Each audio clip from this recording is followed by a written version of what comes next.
construct it. And maybe between critiquing and constructing, somewhere in between we'll find the middle path. Both in the physical sense and maybe in the very Buddhist philosophical sense, the middle path finally. And we need systems, we need approaches which will help us in bringing the middle path. We are being missing out on the middle path. Well, having said this,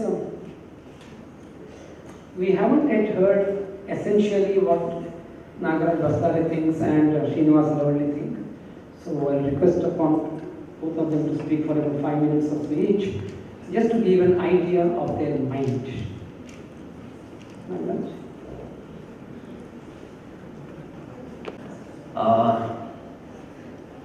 I want to, for some time, think that I'm not an architect. And you see, the only reason I accepted to be a part of this discussion was because it read cultural reflections and readings. And I sat through the half of the first session, pre-lunch session, and the other two presentations now. Honestly, I couldn't make much out of it. Smart cities, in the morning it was all about policy making and governance and political interventions and interpretations and things like that. And speakers of the afternoon, they were pretty critical of the whole thing. And I don't know where I stand. Well, I just ignite the writer in me.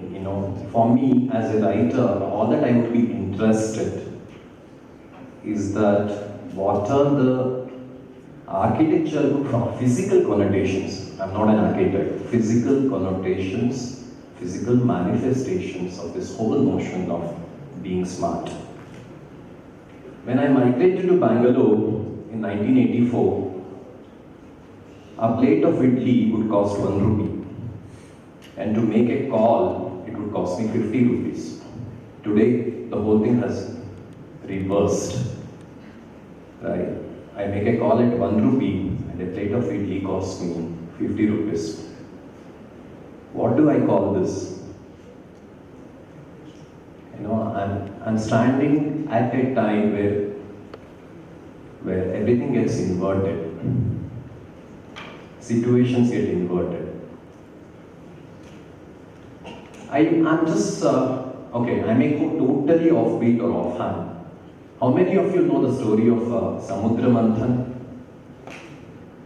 Okay, for those who don't know, why was the ocean churned?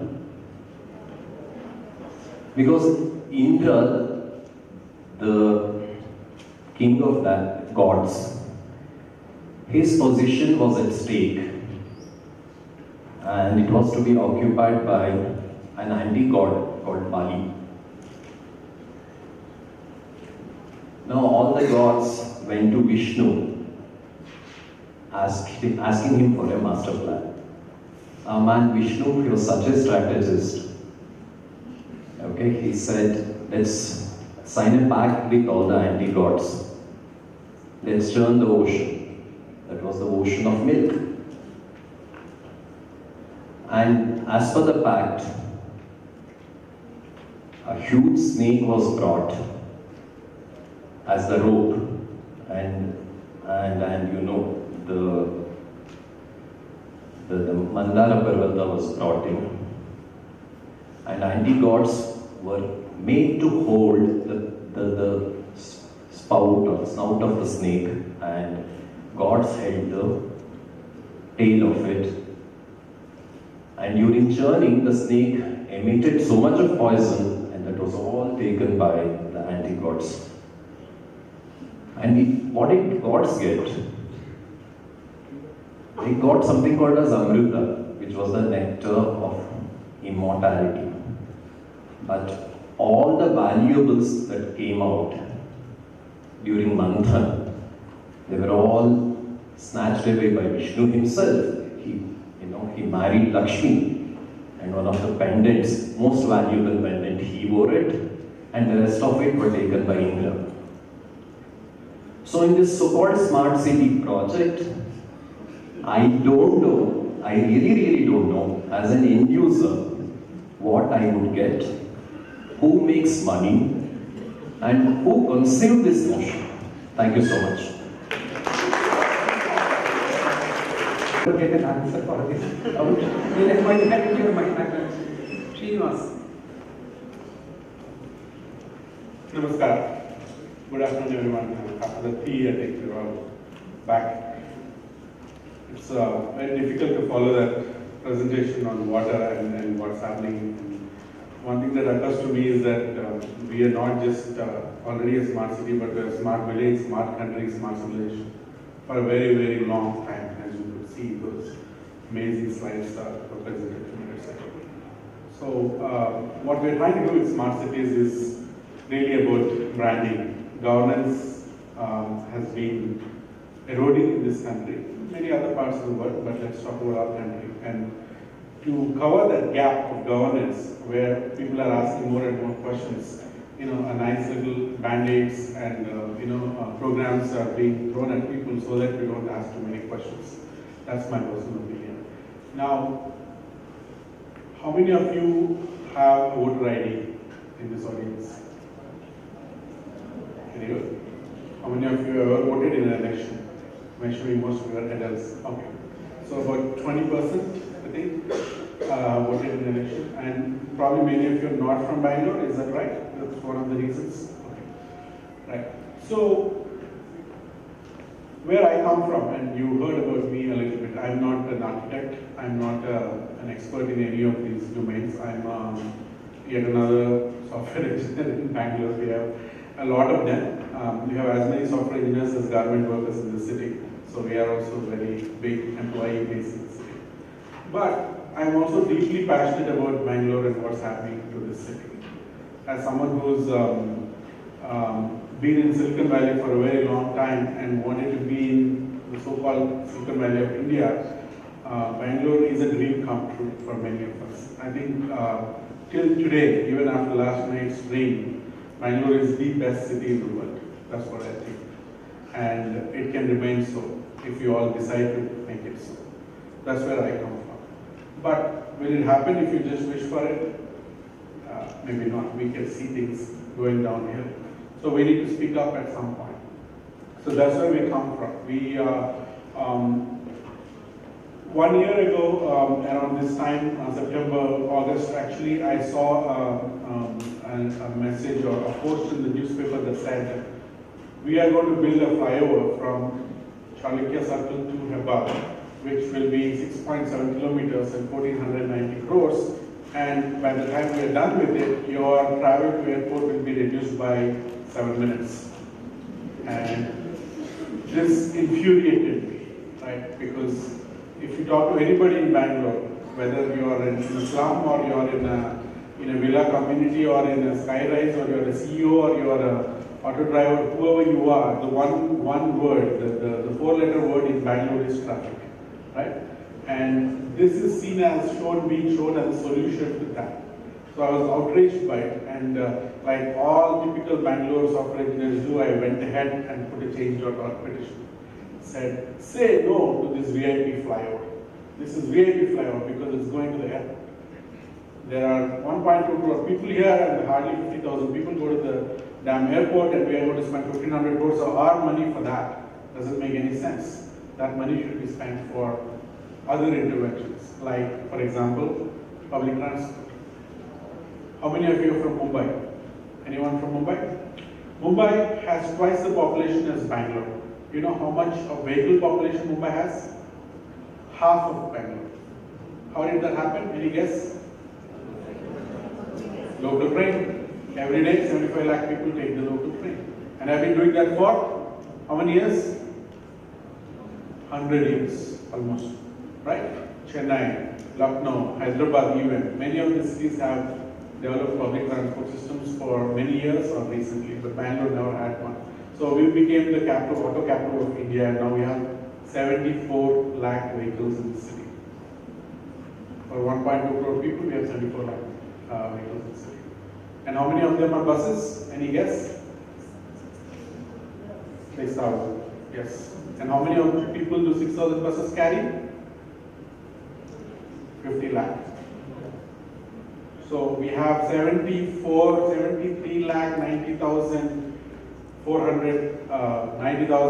vehicles carrying 50 lakh people. 1 crore trips happen in Bangalore according to studies. The half of that trips happen on 6,000 buses. So should the public money be invested in trains and buses or steel flyovers? It was very obvious for us.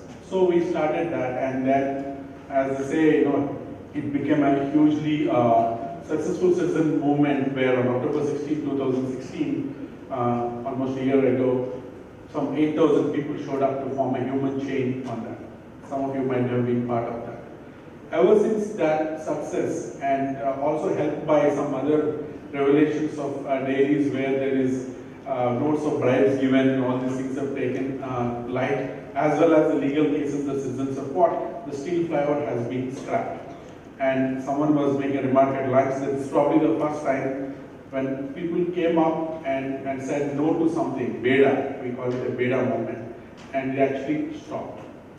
Now what happened with that is the energy didn't stop there.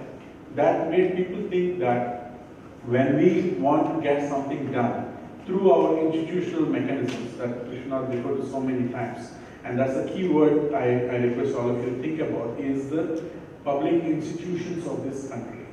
We can only be as good and as progressive as the institutions are. And we have completely lost sense of that. Every time we screw up something, we create yet another institution called Smart City. It used to be called JNRM, now it's something else.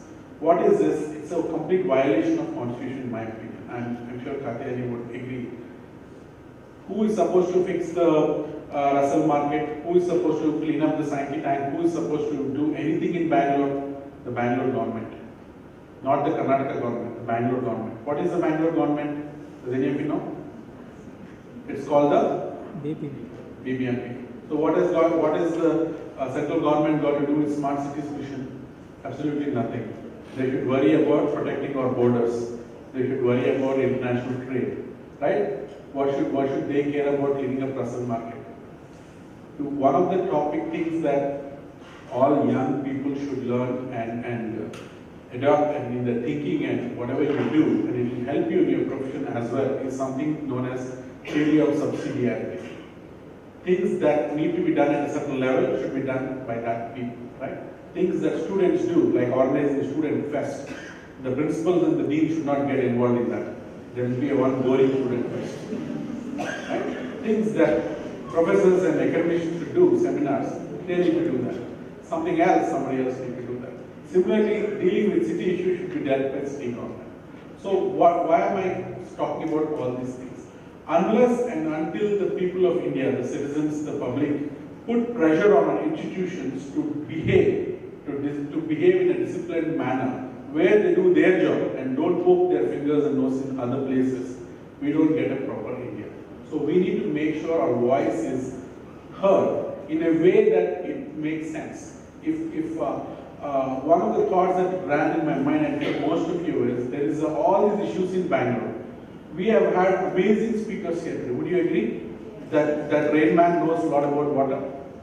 What is Rain Man doing about water in Bangalore?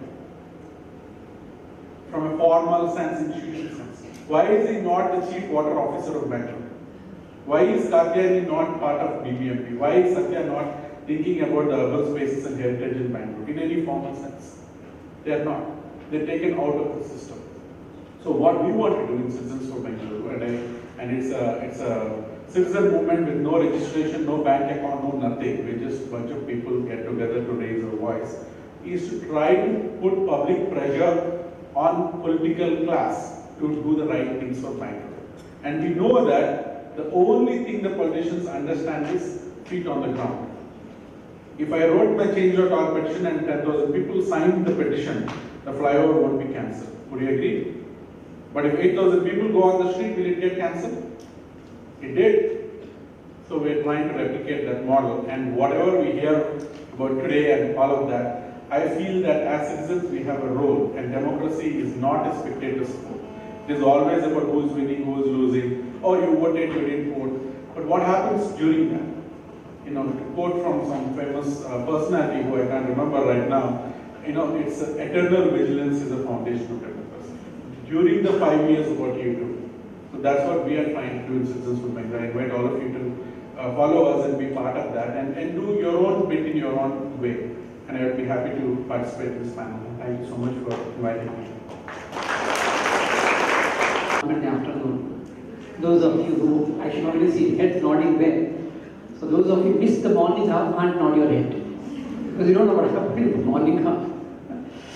The morning half was very passionate, very professional. It was very professional. Systematic, even the PPT was super professional. It was so well presented. And I have personally also learned a lot. You could make a lot of notes. Now I'm not able to make much notes. What notes do I write if Nagaraj is speaking? What notes do I write if Srinivas is speaking? Well, I could make some notes out of Vishnu. No, you're not worthy of notes. Both the notes.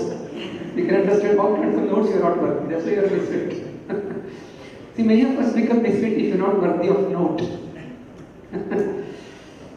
The afternoon seems to be a session for passion.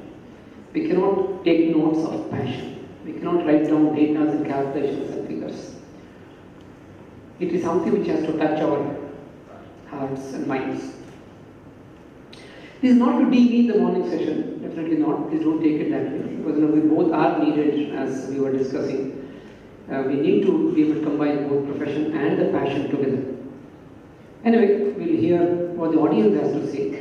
And if any of you were not in the morning hour, but you want to raise something which is kind of a query in the mind, which could be about the professional aspect of smart city, please feel free, one of us will respond. But if possible, do focus, let's share more with the panel what they were primarily speaking about.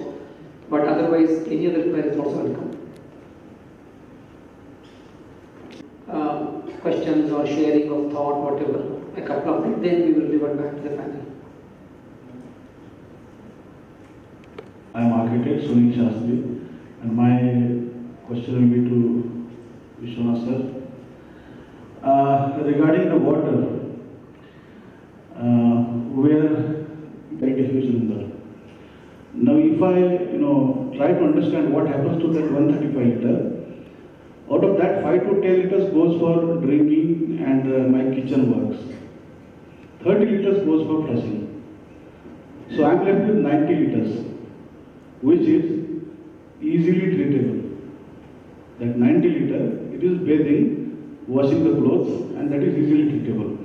Now if I multiply that 90 by the population, again I get a huge number. Now is it possible to treat that water easily and fill it in the lakes back?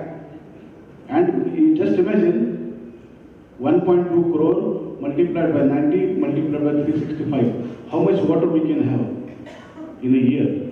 And will you have any water problem later on? Is it possible? Good lake not only takes this grey water, that is what you're talking about, but also black water. It takes the toilet water also and delivers clean water for the lakes, for the wetlands to filter and put into the lake. So what can be done to do that on the ground? On the ground, the city is setting up 24 sewage treatment plants. 14 have been set up, 10 more are being set up. Overall, those 24 STPs are designed to treat about 1080 million liters per day. That treated 1080 MLD will go into, now the proposal is to transfer it to Kolar and Chikballapur districts and feed 500 tanks so that the water is used for irrigation and agriculture. So what you say is absolutely doable and it hopefully will get done in the coming 2 years. But if you want to do it at an individual household level, then that's the easiest target to pick up at grey water, and to do it at that scale is also possible. So yeah, that's it. We'll take individual questions for some more time. The organizers have given us extra time. So now we are not. And they're very passionate, as Sir just said. And we saw the first part of today, where there was a lot of networking, communication, flow of information, and all of that talked about. My question is, in architecture school, because most of us here are architecture students, if we were to consider these as part of our studio, most of our professors would say it's not in the realm of architecture. Would say the question that I want is, where is this directly, where does the responsibility of the architect and how we design, where does the smart city intersect with that, directly with how we design and all of it? So I like that viewpoint from the architects on stage and from the people's perspective, as Sir just put it. How do we get involved in this whole idea of activism or the kind of spaces you would like to see designed? And also, I guess, because Basai sir is our professor and he could give us that perspective of, so where is the architect's role in this? I don't think that's been etched out in the session. Well, I'm with you. I have similar questions.